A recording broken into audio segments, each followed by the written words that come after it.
today we are here to talk about one of the most successful campaign Wadi did in their 30 years of work in Kurdistan, and it is FGM and our anti-FGM program, which was we had such a nice result and successful work in the region in fighting FGM in the area and the rural areas in the cities.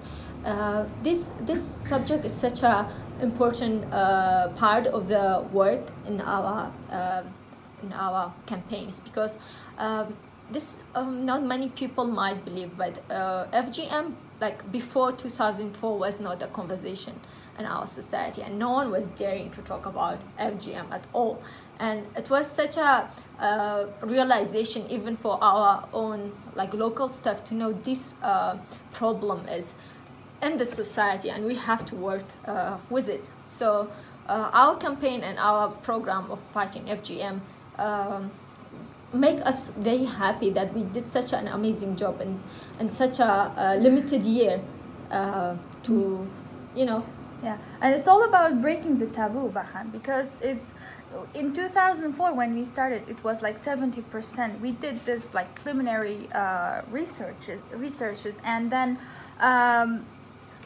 from 70%, and now forward to 2020, which we announced that an area like Germian is FGM free. And that was because there were no new cases to record. Eventually that does not mean that it will not happen. It just means that now there are no new cases recorded, and now we are going to work on the other side and the next step for this campaign, which is the Living with FGM campaign. Yeah, which is another topic that should be tackled, but not. We have to start one point, and for us it was when women were saying, yeah, but we are mutilated, what can we do now? So we have to have a solution for that too, right? So we wanted to do something for those women who are already mutilated. So we started our newest program, which was how to live with FGM. Yeah. And it's not a support of FGM, it's just a solution for a problem that already exists in the society, and between for women who are mutilated and for couples, for men too, because this problem is just not it's not just include women, it also involves men, because this is such a taboo already to talk about, like we said, but this is daily life issue.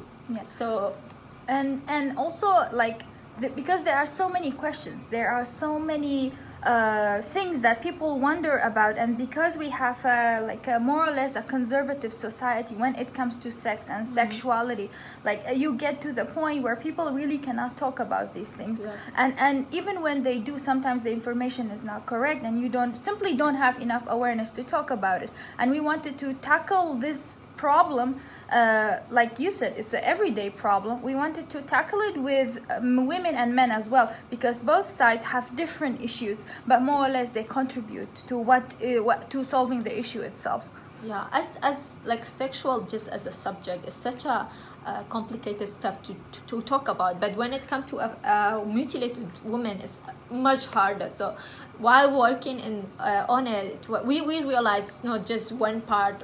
It's we have to work on many points, and for us it was sexual part of it, health part of it, physical part of it, and psychological part of it, because it is such a broad subject. You have to kind of go step by step and work with women to see what they are needing. And we realized that they are in a big trauma, in a big psychological need, and also lack of knowledge, how to deal with their physical issues. So I'm sure at this point there would be comments and people saying, oh, but this is not a real problem. Is it actually even there existing? I would like to say that in 2016 UN officially put Middle East on the map as one of the countries and areas that actually suffer from the issues of FGM. And we have been working on this for so long. Exactly. In 2011, it became a law to ban it. So it doesn't make sense to deny that there is a problem in our society. There is. Yeah, and now that the problem is there, the first step to solve a problem is to admit that you have the problem. Yeah, of course. So now that we have the problem, we have been tackling as Wadi this issue for more than 15 years in one area alone, and even more in the other areas too, throughout 30 years of work and experience in villages and meeting with thousands and thousands of men and women.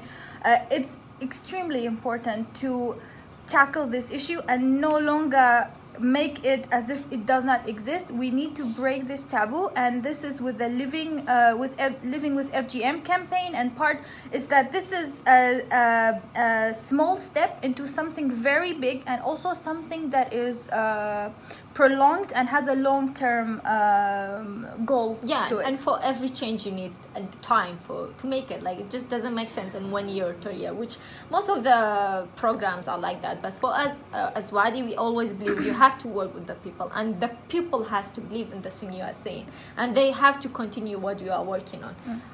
To make something work. Yeah, and we're extremely pleased to say that the Dutch consulates were the ones who supported the Living with FGM campaign, because they were also one of the first funders and donors for the FGM program at the beginning back in 2004. So for us, this feels like a full circle moment with them as well, to continuing, because we hope for this program to be adapted, and also the tools and the knowledge and the experience that our teams have in the field and what we learned from working on this program to also help the ones from other countries as well. And Middle East in general. In general, it's a Middle East issue. So if we have the knowledge, we will be happy to help other women in other countries.